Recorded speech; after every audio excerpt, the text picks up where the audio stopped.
আসসালামু আলাইকুম বন্ধুরা, আশা করছি ভালো আছেন। আমি আগের যে ভিডিওটা করেছিলাম ওই ভিডিওতে বলেছিলাম যে এনটিআরসি পরীক্ষার শুরু থেকে শেষ পর্যন্ত কি থাকে সেটা নিয়ে, মানে প্রিলি, রিটেন, ভাইবা কি কি থাকে বা কিভাবে নিয়োগ হয় সেই বিষয়গুলো একটু বলার চেষ্টা করেছি।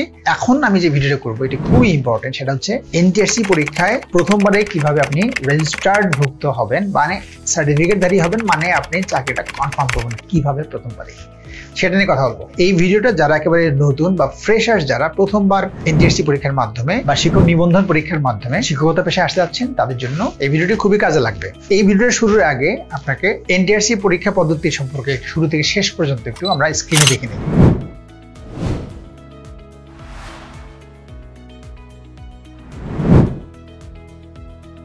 দেখেন, এইখানে আমরা ভিডিওতে যেটা দেখলাম এই কথাগুলো অনুযায়ী, মানে আমাদের যদি এনটিআরসি পরীক্ষায় যদি আমরা প্রথমে চাকরিটা কনফার্ম করতে চাই তাহলে আমাদের অবশ্যই প্রথমে প্রিলিমিনারি পরীক্ষা পাস করতে হবে। আর প্রিলিমিনারি পরীক্ষায় মাত্র 40 নম্বর পেলে পাস, কিন্তু এই 40 নম্বর পেলে যে পাস, এই 40 নম্বর পায় না এরকম সংখ্যাটা কত সেটা যদি একটু খেয়াল করেন। অর্থাৎ এই প্রিলিমিনারি পরীক্ষার মাত্র 40 নম্বর পায় না 8 থেকে 9 লাখ প্রার্থী পাওয়া যায়, মানে ফেল করে 8 থেকে 9 লাখ প্রার্থী প্রিলিমিনারিতেই। সো এখানে আপনাকে কেয়ারফুল থাকতে হবে, কোনোভাবে অবহেলা করা দরকার নাই, যেহেতু চাকরিটা মানে কোনো ধরনের তদবির ছাড়াই খুব সহজে পাওয়া যায়। মানে এখানে কোনোভাবে এটাকে হালকা করে দেখার সুযোগ নাই যে আমি প্রিলিমিনারি এমনি পাস করবো তা আমি তারপরে কি চাকরিটা কনফার্ম হবে, তা না। প্রিলিটাও আপনাকে সিরিয়াসলি নিতে হবে, তারপরে পরবর্তী প্রক্রিয়াগুলো আপনাকে সিরিয়াসলি নিতে হবে, তাহলে আপনি কিন্তু প্রথমবারে চাকরিটা কনফার্ম হবে। তো আমি প্রথমে আপনাকে বলি, এই যে 8-9 লাখ মানুষ প্রিলিমিনারিতে ফেল করে, তারা কেন ফেল করে তার দুইটা কারণ আমি আপনাকে বলি। এক নম্বর কারণটা হচ্ছে যে উদাসীনতা। ধরেই নেয় যে এটা এনটিআরসি পরীক্ষা খুব সহজ কোশ্চিন হবে, এটা তো আমি পারবো, এমন হবে নেয় যে ঠিকমতো পড়ে না, রিভিশন করে না, এমনি মোটামুটি আর কি হালকা কিছু পড়াশোনা করে পরীক্ষা হলে যায়। এই যে উদাসীনতা, এটা তাকে ফেল করে দেয়। আর একটা অন্যতম কারণ হচ্ছে নেগেটিভ মার্কিং। এই পরীক্ষাটায় 0.25 হচ্ছে নেগেটিভ মার্ক, অর্থাৎ একটা প্রশ্ন যদি আপনি ভুল করেন তাহলে আর একটা প্রশ্ন যেটা আপনি কারেক্ট করেছেন ওখান থেকে 0.25 আপনার মাইনাস হবে। তাহলে ভাবেন তো, যদি আপনি 20টা ভুল করে ফেলেন বা 30টা ভুল করে ফেলেন তাহলে আপনার কত নেগেটিভ হয়ে যাবে। এইভাবে ফেল করে, বুঝতেই পারে না যে আমি আনসার তো 50টা কারেক্ট করছি, কিন্তু ফেল করলাম কেমনে। ফেল করে বেশি আনসার করে, আর বেশি আনসার করতে যে ভুল বেশি করে, নেগেটিভ মার্কিং বেশি হয়, এবং নেগেটিভ মার্কিং বেশি হওয়ার কারণে মানে মনের অজান্তেই ফেল করে ফেলে। আচ্ছা, ফেল করার কথা বাদ দিই, আমি আপনাকে বলবো যে এই প্রিলিমিনারি পাস করার কৌশলটা কি। আমি আজকে 3টা কৌশল বলি যে এই প্রিলিমিনারি পরীক্ষা কিভাবে পাস করবেন। তো অবশ্যই আপনাকে পড়তে হবে। মূল কথা হচ্ছে যে আমি যাই কিছু বলি পড়া তার আমি পড়ে দিতে পারবো না, আপনার পড়াকে আমি পড়ে দিতে পারবো, আপনাকেই পড়তে হবে।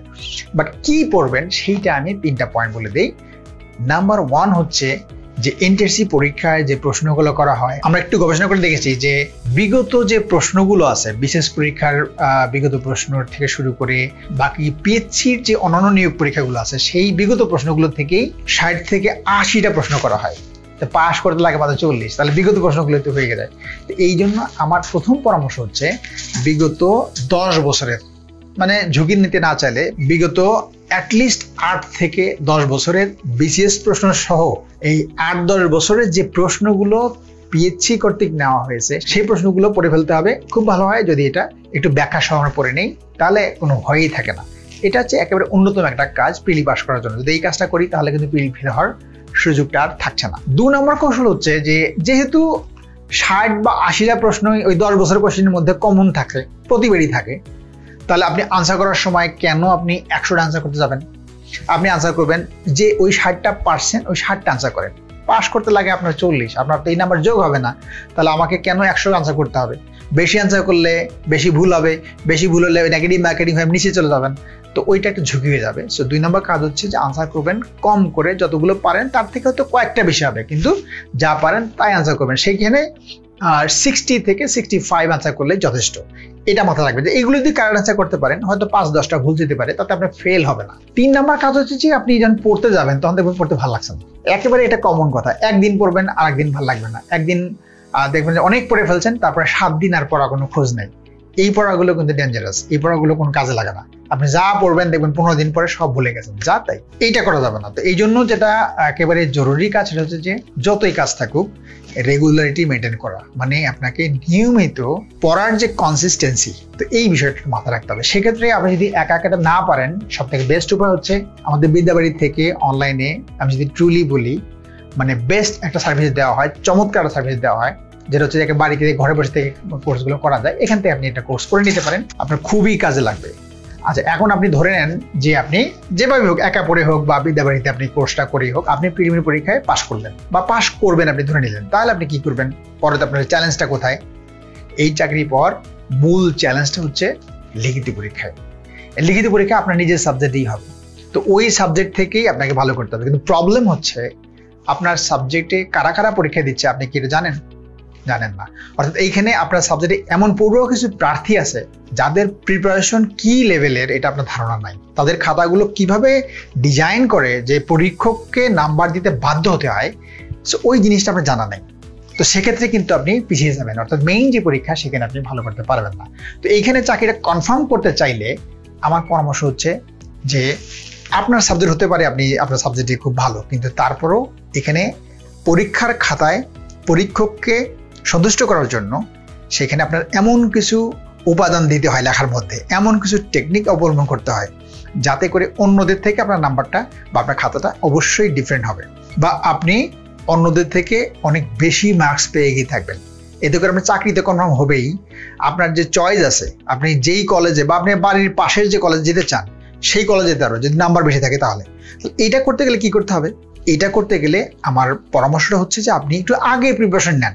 অর্থাৎ প্রিলি পাস করব, তারপরে হাতে সময় থাকবে 2 মাস, ওই 2 মাসের মধ্যে নাকে মুখে প্রস্তুতি নিব, এটা যেন না হয়। ধরে নিতে হবে যে আমি প্রিলি অবশ্যই পাস করব। তাহলে আমার কাজ কি?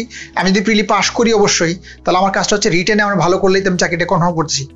তাহলে আমাকে যেটা করতে হবে সেটা হচ্ছে প্রিলি পাস করার আগেই, প্রিলি তো পড়বই কিন্তু লিখিতটাও আমি এর মধ্যে থেকে সমস্ত নোটস, সাজেশন, মোটামুটি আর কি পড়াশোনার 70 to 80% এই লিখিত পড়াশোনা এটা আমি আগেই কমপ্লিট করে রাখবো। যদি আমি এই কাজটা করতে পারি, অবভিয়াসলি আপনি অন্যদের থেকে অনেক গুণ এগিয়ে যাবেন, এবং এই কাজটা আপনার করতে হবে। আর সেই কাজটা করার জন্য আমি আপনাকে অবশ্যই পরামর্শ দিব যে আপনি নিজ সাবজেক্ট হতে পারে, কিন্তু আপনি তারপরও আপনি আমাদের বিদ্যাবাড়িতে লিখিত একটা কোর্স করবেন। বিকজ লিখিত কোর্সের আপনার সাবজেক্টে যিনি ক্লাস নিচ্ছেন, আপনার সাবজেক্টে এমন একজন এখানে ক্লাস নিচ্ছেন যিনি আপনার এই সাবজেক্টটাকে কোন কোন প্রশ্নগুলো করা হয়, কিভাবে এটা উত্তর করতে হবে, খাতা কিভাবে ডিজাইন করতে হবে, খাতায় কিভাবে মেইন পয়েন্টসগুলো দিতে হবে, কোন পয়েন্টসগুলো আপনার নাম্বারগুলো অন্যদের পার্থক্য হবে, এরকম বিভিন্ন ধরনের হ্যান্ড নোটস বা টিপস, ট্রিক্স, এগুলো আগের থেকেই তার সাজানো আছে। তার যে একটা লং এক্সপিরিয়েন্স, সেই এক্সপিরিয়েন্স থেকে এগুলো আপনাকে হ্যান্ড ওভার করে দিবে। আপনি যেই কাজটা একা একা করতে আপনার অনেক সময় লাগতো, সেটা উনি আপনাকে সহজে আগের থেকে গুছিয়ে দিবে। যে কারণে আমরা কি হবে যে একটা গোছানো জিনিস আর ওর সাথে আপনি আরো কিছু জিনিস যুক্ত করবেন। অর্থাৎ ওই নোট বা ওই স্যারের যে পড়ানো সব তো আপনাকে এগিয়ে দিচ্ছে, কিন্তু তারপরে ওই জায়গার উপরেও আপনি কিছু জিনিস অ্যাড করে নেবেন। এতে আপনি দেখবেন যে আপনার প্রিপারেশনটা এক্সট্রা লেভেলে রয়ে গেছে, আপনার প্রিপারেশনটা অন্য লেভেলে চলে গেছে। আপনি দেখবেন যে অন্যদের থেকে অনেক ভালো একটা প্রস্তুতি নিয়ে আপনি আগেতে আসেন, আপনার দেখবেন অনেক সাহস লাগতেছে, কেউ পারবে না, অন্তত আমার এই চাকরিটা কনফার্ম হবে। আচ্ছা, এই লিখিত পরীক্ষাটা বিষয় বলে নেই, সেটা যে স্কুল পর্যায়ে 60+ নাম্বার তুলতে হয়, আর কলেজ পর্যায়ে 55+ নাম্বারগুলো তুললেই একটা মানে পাশের একটা সুযোগ থাকে। কিন্তু এই নাম্বার দিয়ে 60+ স্কুল পর্যায়ে আর কলেজ পর্যায়ে 55+ নাম্বার দিয়ে আপনি কিন্তু কম্পিটিশনে ওই যে মেধা তালিকা যে উপরে থাকে এটা আপনার হবে না। অর্থাৎ এই নাম্বারের থেকে আরো অনেক বেশি উপরে আপনার পেতে হবে।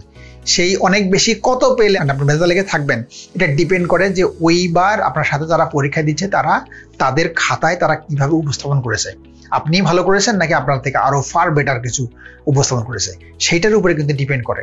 এক্ষেত্রে অবশ্যই মাথা রাখবেন যে 80 বা 80+ যদি আপনি করতে পারেন তাহলে আপনার জন্য সেফ। এখানে সাবজেক্ট ভিত্তিক ভ্যারি করতে পারে, কিন্তু তারপরে মাথা রাখবেন যে এখানে আমার সর্বোচ্চ নাম্বার তোলার জন্য একটা খাতায় যত ধরনের টুলস ইউজ করা যায় কোনোটাই আপনি খালি রাখবেন না। তো সেগুলো আপনাকে অবশ্যই যারা অভিজ্ঞ শিক্ষক থাকে বা যারা এনটিএসসি পরীক্ষায় খাতা মূল্যায়ন করে এই স্যাররা যখন আপনার ক্লাস নিবে তখন আপনি দেখবেন যে ওখানে দেখবেন অনেকগুলো জিনিস আপনি জানতেনই না, সেগুলো আপনার অ্যাড হয়ে যাচ্ছে, এটা কাজে লাগবে। আর এখানে একটা জিনিস বলে নেই যে স্কুল 2 পর্যায়ে জুনিয়র শিক্ষক বা ইত্যাদি শিক্ষক পদে যে পদটা আছে ওইখানে লিখিত পরীক্ষায় বাংলায় 50 আর ইংরেজিতে 50 নম্বর সহ মোট 100 নম্বর একটা লিখিত পরীক্ষা হয়। আর এইখানে 65 নম্বর, মানে এখানে গ্রামাটিক্যাল ব্যবহার থাকে, এগুলো আপনার নাম্বারটা বেশি ওঠে। তো এখানে 65+ নাম্বার যদি আপনি পান তাহলে আপনি উত্তীর্ণ হয়ে যাবেন। আর এর থেকে একটু বেশি নাম্বার পাওয়ার চেষ্টা করতে হবে, অর্থাৎ 70+ বা 80, অ্যারাউন্ড 80 এই নাম্বারগুলো পেয়ে চাকরি হবে ইনশাল্লাহ। স্কুল 2 পর্যায়ে কথা বলছি, যেখানে ইন্টারমিডিয়েট পাস করে আবেদন করা যায়। কোথাও যদি কোর্স না করেন, একা যদি পড়তে চান একটু ঝুঁকি হবে, বাট তারপর আমি কিছু পরামর্শ দিই। সেটা হচ্ছে আপনি প্রথমে যে কাজটা করবেন, আপনার সাবজেক্টের লিখিত পরীক্ষার জন্য কিন্তু এনটিআরসি কর্তৃপক্ষের একটা সিলেবাস দেওয়া আছে, সিলেবাস করে দেওয়া আছে। আপনি সিলেবাসটা অবশ্যই সংগ্রহ করবেন।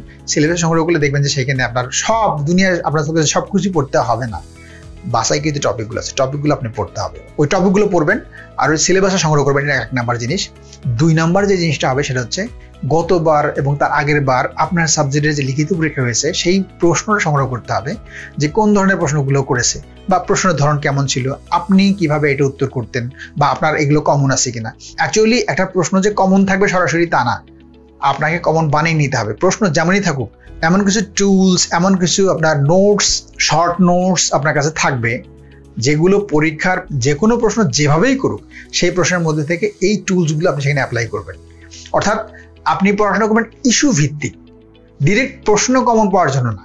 বিগত প্রশ্নগুলো দেখে যেটা মনে করবেন সেটা হচ্ছে যে এই বিগত প্রশ্নগুলো কোন কোন ইস্যু থেকে আসে এবং ওই ইস্যু থেকে প্রশ্নের ধরনটা কেমন থাকে, সেক্ষেত্রে আমি কিভাবে এই প্রশ্নগুলো কিভাবে উপস্থাপন করলে এখান থেকে আমি সর্বোচ্চ মার্কস ক্যারি করবো। এখন এখানে যে ভিডিওটা দেখছেন যারা, তাদের এক একজনের এক একটা সাবজেক্ট, আমি তো সব সাবজেক্ট স্ক্রিনে দেখাতে পারবো না। আজকে শুধু আমি ইংরেজি বিগত প্রশ্ন একটা দেখিয়ে দিচ্ছি আর এর সাথে সিলেবাস, ইংরেজি সিলেবাস আছে, সিলেবাসটা খুব সংক্ষেপে দেখিয়ে দিচ্ছি। স্ক্রিনে যদি আমরা দেখাই যে ইংরেজি বিগত প্রশ্নটা দেখেন, এই প্রশ্ন এবং এর সিলেবাস যদি আমরা দেখি, এই সিলেবাসে দেখবো যে আমরা সিলেবাসে কি কি আছে, একেবারে সংক্ষিপ্ত সিলেবাস, আর তার সাথে একটু যেমন বড় করে সিলেবাসটা দেখি যেগুলো আছে, তার সাথে যে প্রশ্ন যেটা দেয়া আছে বিগত প্রশ্ন, আপনি দেখেন যে প্রশ্ন একেবারে কমন। এই কমন প্রশ্নগুলোই আপনাকে আনকমন ওয়েতে আনসারগুলো সাজাতে হবে, সো দ্যাট আপনি অন্যদের থেকে আপনার খাতাটা একটু ডিফারেন্ট হয়।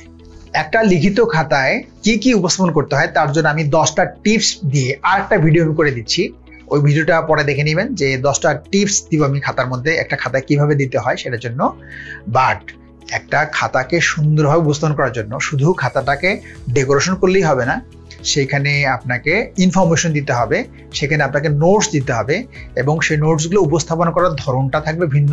পরীক্ষকের চোখে ফেলানোর জন্য ডিফারেন্ট কালারের কালি ইউজ করতে হয়। মানে সব কথার মূলে আমি যে কথাগুলো বলার চেষ্টা করেছি তার মধ্যে থেকে একটি কথা হচ্ছে যে যদি আপনার সম্ভব হয় তাহলে এই মাত্র 1,500 থেকে 2,000 টাকা কোর্স ফি, তো এই 1,500 থেকে 2,000 টাকা কোর্স ফি দিয়ে আপনার সাবজেক্টের যে লিখিত কোর্স যেটা আছে সেই কোর্সটা অ্যাডভান্স যদি এখন আমাদের যে বিদ্যাবাড়িতে কোর্সগুলো ভর্তি চলছে এখানে আপনি করে নেন, তাহলে আপনি কিন্তু অন্যদের থেকে অনেক বেশি এগিয়ে থাকবেন। অর্থাৎ যারা পরে কোর্স করবে তারা হয়তো পরীক্ষার আগে করবে, 2 মাস আগে করবে বা 1.5 মাস আগে করবে, আপনি এই যে আগে থেকে করবেন, আপনার নোটস, আপনার যে প্রিপারেশন অবভিয়াসলি অন্যদের থেকে অনেক গুণ এগিয়ে থাকবে।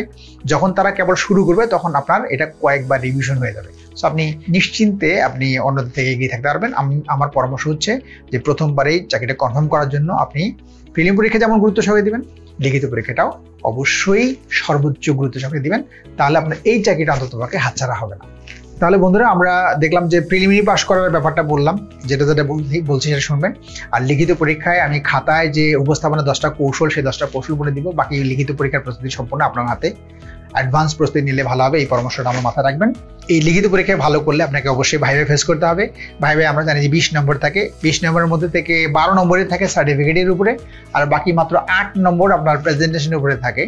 এই প্রেজেন্টেশনের মধ্যে এই 8 নম্বরের মধ্যে আপনি ড্রেস কিরকম পরলেন সেটা একটা ফ্যাক্টর থাকে, আপনি কথা বলেন কিভাবে, শুদ্ধ করে কথা বলেন কিনা, কারণ টিচার মানুষ, তার তো শুদ্ধ করে কথা বলতে হবে, এই বিষয়গুলো জানতে হবে। আপনার মাথার চুল থেকে শুরু করে আপনার ড্রেস, আপনার কথা বলার ধরন, এগুলো বেসিক যে ম্যানার বা নিজ জেলা সম্পর্কে টুকটাক যে নলেজ, এই বিষয়গুলো জানলেও কিন্তু ভাইভা পরীক্ষায় ফেল করার আসলে কোনো সুযোগ নাই, ফেল করার কোনো উপায় নাই। ফেল তারপরেও কিছু ফেল করে না তা না, ফেল করে।